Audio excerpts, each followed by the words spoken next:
Today from the Global Lane, ballots by mail, the risky way of changing how America votes. The Democrats are now asking people to trust their ballots to these political operatives. Fox and Friends co-host author Brian Kilmeade on Washington corruption, leadership, Sam Houston and the Alamo Avengers. Skipping college and COVID-19, high school seniors taking a gap year, and criminalizing haircuts. How many state troopers does it take to serve a 77-year-old Michigan barber a cease and desist order? And it's all right here on the Global Lane.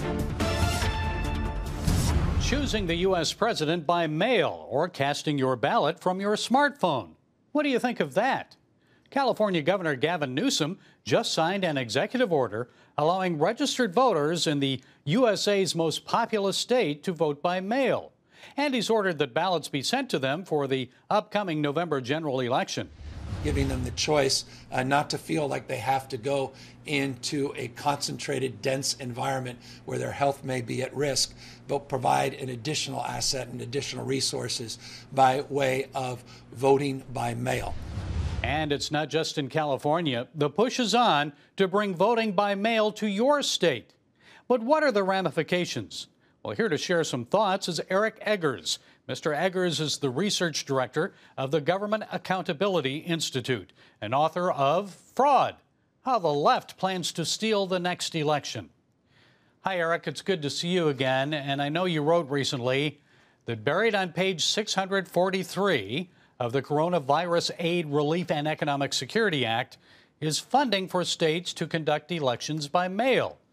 Please explain, because I think many people thought those funds were to be used only during the COVID-19 shutdown emergency.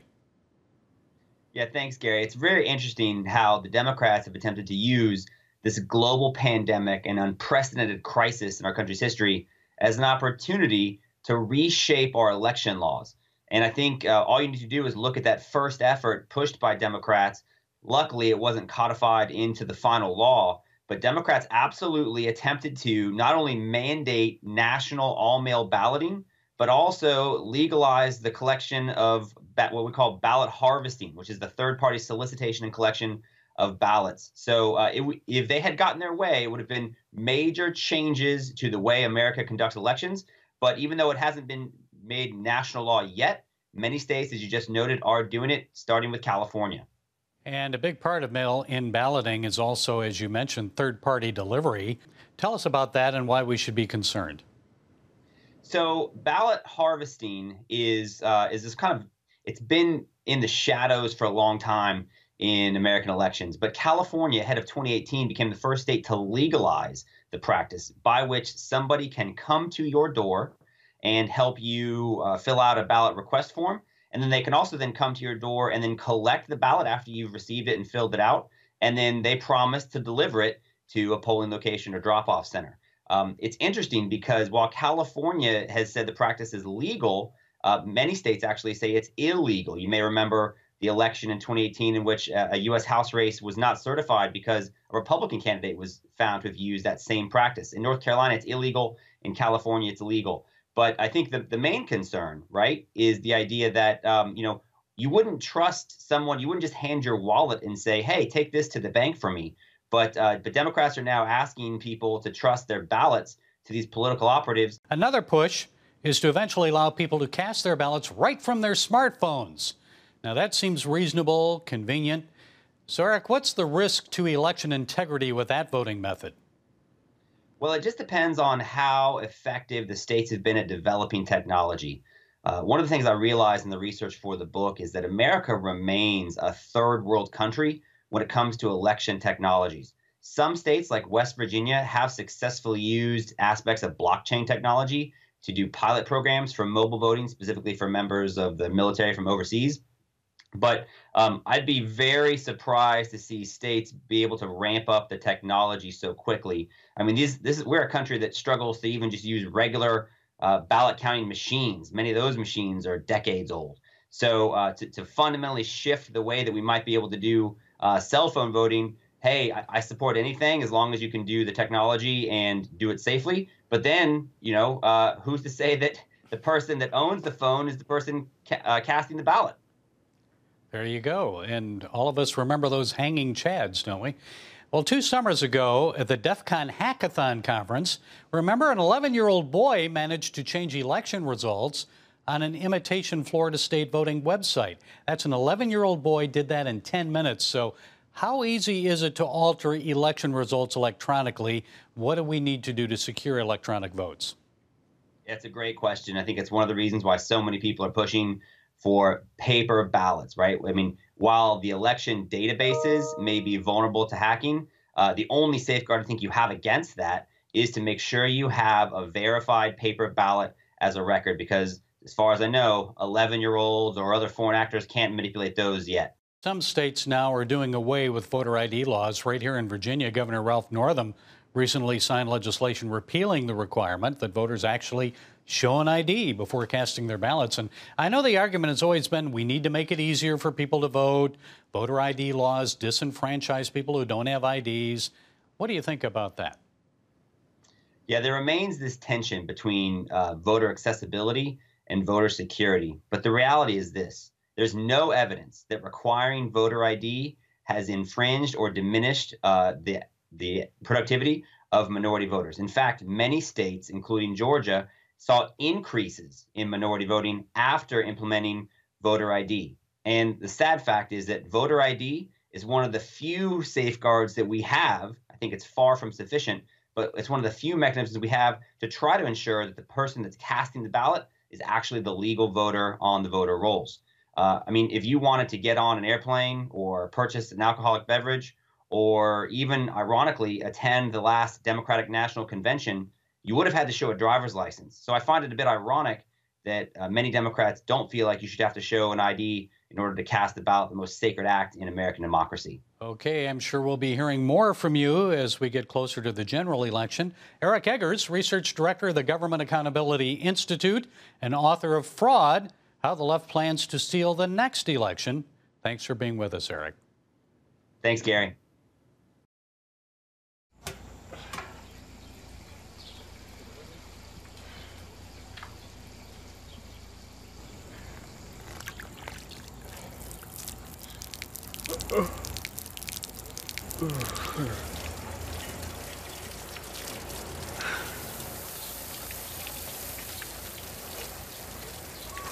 Life is better with a good night's sleep. Get your free DVD or booklet of Protect Your Sleep as the world watches from the outside. It's a big diplomatic tug of war here in the Middle East. Go inside the story with Jerusalem Dateline. Israeli archaeologists are talking about a discovery that could change the thinking about the Temple Mount. Join CBN Jerusalem Bureau Chief Chris Mitchell and get the biblical perspective on the events shaping the world. What starts in Israel then ends up going to other places. Watch Jerusalem Dateline Friday night at 9:30 on the CBN News Channel. Life. It's meant to be lived fully. Jesus said it. I came to give you life. Life to the fullest. Life in your family. Life in your finances. Life in your body, mind, and spirit. Life in your everyday.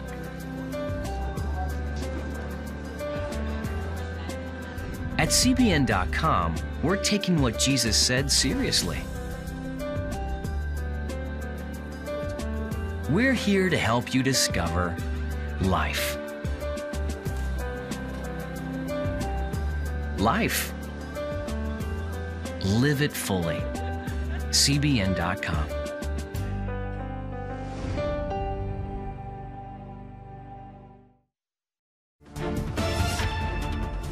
Attorney General William Barr is under fire for dismissing the Department of Justice case against former Lieutenant General Michael Flynn. Both former Attorney General Eric Holder and former President Barack Obama weighed in, saying that Barr is delegitimizing the DOJ. Some Democrats are calling for Barr to resign.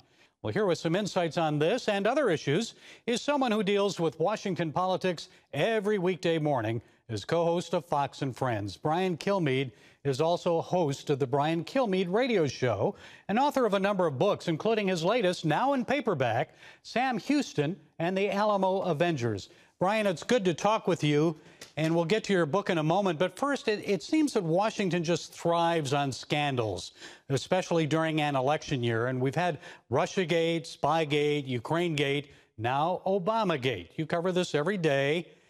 What do you think is going to happen with all this? Is it about to blow up in our faces, resulting in more investigations, indictments? Well, let's see. I want to see what the DIA has in terms of the unmasking of different Obama officials of would-be Trump officials. I mean, is not Eric Holder, but Loretta Lynch was the Attorney General at that point. Was she doing it? Was Sally Yates doing it? Why did the President Obama know about it? They really believe that President Trump had sold out to Vladimir Putin? And if so, is the way you handle it, going for Michael Flynn, not dealing with it directly? Hey, President Trump, well, President-elect Trump, we have all these reports. Let's see if we can deal with it. Well, maybe you could just help me out with this. Instead, they surreptitiously have a Keystone Cops-like approach to this, where Peter Strzok, having a fair Lisa Page, is talking to Michael Flynn, telling Michael Flynn he's not under investigation. He actually is. They tape the whole thing. He knows they're taping the whole thing. Nobody takes notes of the interviews. It is unbelievable, the series of events, to the point where things are turning, I think, Trump's way. And your colleague at Fox News, Brit Hume, recently said that Russiagate was the worst journalistic fiasco that he's seen in his 50-year career. And how likely are we to arrive at the truth? Or is this just election year politics as usual that we're seeing? I think we're going to find out the truth, because I think Rick Grinnell he goes for the jugular, and that's the truth. And I think Attorney General Barr, as you may have heard and seen, he couldn't care less about his approval ratings. And we're in an election year, and time's running out. And they know if they don't get this thing done and come to the conclusion now, it very well could be buried forever if Trump does not win re-election. It will be. On the subject of leadership, your latest book, Sam Houston and the Alamo Avengers. Now, I've read it, Brian. It's excellent, very easy read. And it's not just about Houston, but American heroes, Davy Crockett, Stephen Austin, Travis, Bowie, others. Now, these were great leaders, but as you point out, they were flawed men. You refer to them as second chance men. So tell us what you want people to learn from them. Number one, they were resourceful. Number one, they met the moment. Number two, they weren't perfect. That's probably number three. Number three, they weren't perfect. I mean, you had Sam Houston. He had a lot of courage, but it had to be calculated. He was reckless. He had to go over a series of things that happened in his life, from his military training to his early days when he was wounded 3 times, to other mistakes he made. He was a reckless guy. William Barrett Travis was running from something in America that wasn't too good. He was trying to start his life over again. Jim Bowie had some bouts with the law and many, many fights. He was a fearless defender of America and a war hero in his own right. And Davy Crockett was a legend. They wrote about him in his life. He ended up writing his own biography. He was bigger than life in his time. The only person bigger maybe was Andrew Jackson of his generation. And they ended up dying fighting brilliantly and valiantly at the Alamo. And because of that, people still visit. They stream into San Antonio. They have to go. And it goes to show you, you don't win all the time, but it's how you fight sometimes that will define how you're remembered. But I wanted to go past the Alamo. I would say outside Texas, you go, what happened after? Oh, well, Texas got their freedom. Well, how? And then you see Sam Houston, the right man at the right time, to get a bunch of headstrong, revenge-minded Texans to follow him and do this horrible thing called retreat, the runaway scrape. And then he knew he had one fight, and that one fight, win or lose, would be the only fight he had with Santa Anna, the leader in general, the president in general of his men. And he was able to shape the battlefield in a way that pulled off an unfathomable victory. And what I added in the paperback was him trying to keep the Texas out of the Confederacy when he was governor of Texas. And when that didn't work, he left. And when he left, Lincoln reached out to him through a telegram and said, go back. I'll give you 50,000 troops. Just keep Texas out of this war. And Sam Houston said, no, unfortunately, the Confederacy will lose. Hundreds of thousands will die, but I can't stop it. And that's what I added to the paperback. Yeah, that was amazing. I found that very interesting because I did not know that, and I'm a student of American history. Brian, finally, on a personal note, you've gone from Washington to Jefferson, Jackson, now Houston. So what's next? My next project is going to be, working title, is The President and the Freedom Fighter. how Abraham Lincoln and Frederick Douglass, unlikely friendship, won a war and made America a more perfect union. Brian Kilmeade, Fox and Friends co-host, author, and your latest book, now in paperback, is Sam Houston and the Alamo Avengers. Brian, thanks for your time. We appreciate it. Thank you, guys. I appreciate it. Go get him. Daddy? Yeah, buddy? How many nickels are in a dollar? There are 20 nickels in a dollar. How do birds fly?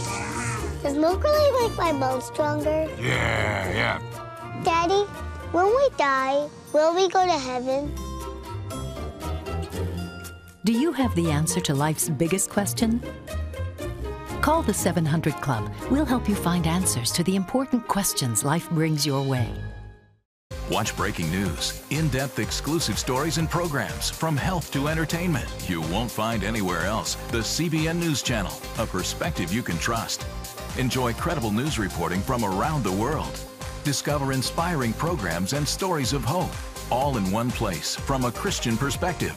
The CBN News Channel, a perspective you can trust. To watch the CBN News Channel, download the app or visit cbnnewschannel.com. Hello, I'm Dr. David Perlmutter, board-certified neurologist and #1 New York Times bestselling author. Wouldn't it be great to boost your energy, eliminate brain fog, and even reverse brain disease? Well, you can, and I'm going to show you how, along with some of the world's most well-respected brain experts, in this DVD, Protect Your Brain. Get Protect Your Brain, a free DVD only from the Christian Broadcasting Network, featuring experts on the cutting edge of neuroscience and brain health. No matter how many times you've failed in the past, you really can do this. In Protect Your Brain, you'll discover simple strategies to keep your brain young and healthy. Improve your memory. Discover the gut-brain connection. In Protect Your Brain. Get your free copy at cbn.com or call 1-800-700-7000. If you want to improve the quality of your life, get the DVD Protect Your Brain and get it today. Gap year? Some new polls show that 10% of high school seniors say they won't bother with attending college or university because of the coronavirus. And Campus Reform reports 1 in 6 students say they've changed plans to attend college full-time. Well, joining us to set us straight on this campus reform, digital reporter Eduardo Naret. So what does this mean for colleges and universities, especially, I'd say, the smaller ones that may see a decline in tuition revenues this year?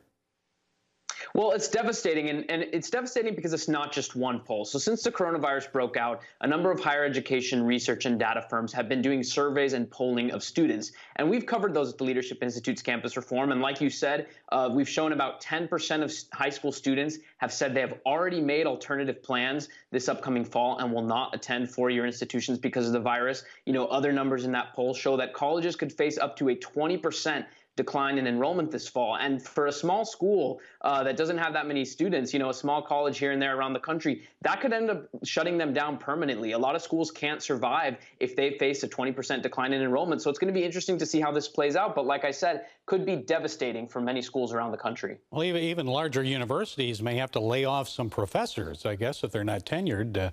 So what will it mean for students?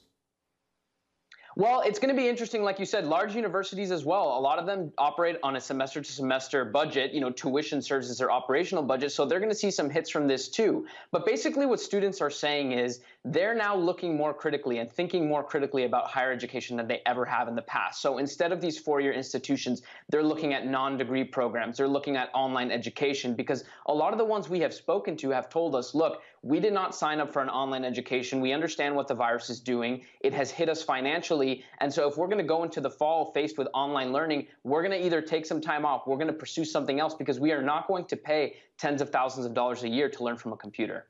Well, on that, the online experience, polls show that college students don't really like that, especially if they've been on campus, I guess. They like that interaction of college life, you know, going to the football games, debates, other things, all the activities. So how do you get around that with online? You can't do it. Absolutely. And there's some other aspects of online learning that many of us have forgotten about as well. You know, the ability to ask a question in the classroom, to speak to teaching assistants, to have those tutoring services in and outside of the college campus. And so when you remove that from a lot of these students, the students who've had the chance to experience the college campus, they say they'd rather put things on hold instead of pursuing it. And then when you talk to a lot of the high school seniors who, again, have faced the financial impact of the virus, they don't want to sign up for that. Look, an online education has its merits, but it wasn't meant to replace traditional in-person learning altogether. An online learning is something that could be efficient and less expensive than a traditional degree. But if these colleges and universities are going to charge students the same rate for an online degree as they would an in-person education, you know, a lot of students are going to say, count me out. This is not what I want, and I'm not going to sign up for it. And online, you can't go to the football games, which I know in my college experience, enjoying the big house on a Saturday, fall Saturday afternoon was just a wonderful experience in college. And I know here on the CBN campus, Regent University says it will be holding on-site classes this fall, and many other universities say they will do the same. But do you still think some students frightened by COVID-19 will stay home or shift their experience to online? Again, we're going to see some students do that, but I would say it's mainly for financial reasons and to avoid the online learning. In terms of being concerned for the virus, there was initial concern from a lot of college students we talked to, but as more data has come out showing that students are less of a risk from getting seriously ill or potentially, sadly, even dying from the virus, a lot of college students are ready to go back. And this is why it's the perfect time for schools like you mentioned and other schools across the country that are saying we want to open in the fall. They have the time right now to do that. There are creative ways that schools can open up, albeit not the same way as before, but they can begin to put plans in place right now so that come August, some of these schools can open up. I guess they'd have to have smaller classrooms or lecture halls or something where they space them out. I don't know how they're going to handle that, but that's up to them, I guess. What are the chances then, Eduardo, that some students may just say, look, I'm going to forego college indefinitely? And if they do, what's that going to mean for their future and our nation's future?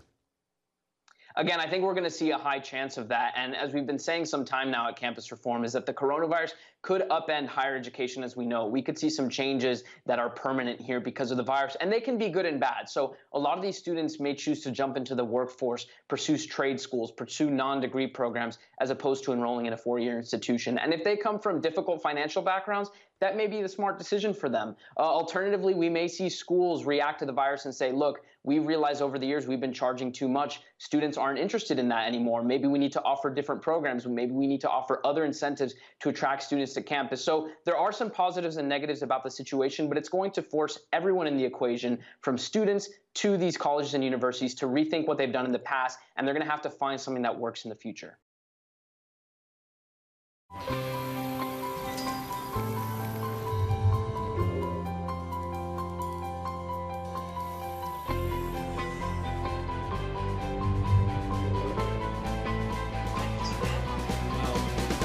I am Regent's first ROTC graduate student.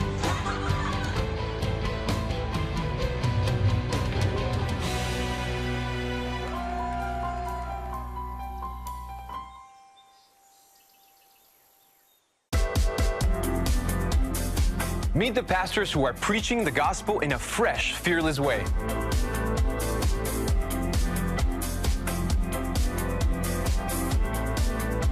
I'm Roberto Torres-Cedillo. Join me each week for Next Gen Voices.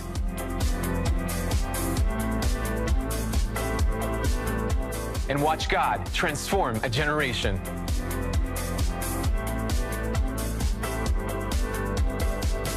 How'd you like to get a redo on your health, on your body, on your arteries, so you could have the energy you had 20 years ago? The great news is you can. I'm Dr. Mike Roizen, chair of the Wellness Institute at the Cleveland Clinic. I've written 4 New York Times bestsellers. But even better than having to read all that, you can listen to this DVD and watch it. Protect your heart? Yes, you can. Here's how. Go to CBN.com or call 1-800-700-7000 for your free copy of Protect Your Heart. Let the medical experts show you their new discoveries on how to avoid heart disease and even reverse it. Easy steps to uncover the hidden dangers in your medicine cabinet, reduce stress, and get a complete do-over for your health. Call 1-800-700-7000. That's 1-800-700-7000. Or go to CBN.com to claim your free copy of Protect Your Heart. The COVID-19 virus is still spreading, so are states reopening too soon? The virus is still a threat to the health of our people, and our hearts go out to those who have lost their loved ones. But the cure to the pandemic cannot cause greater hardship than the virus itself.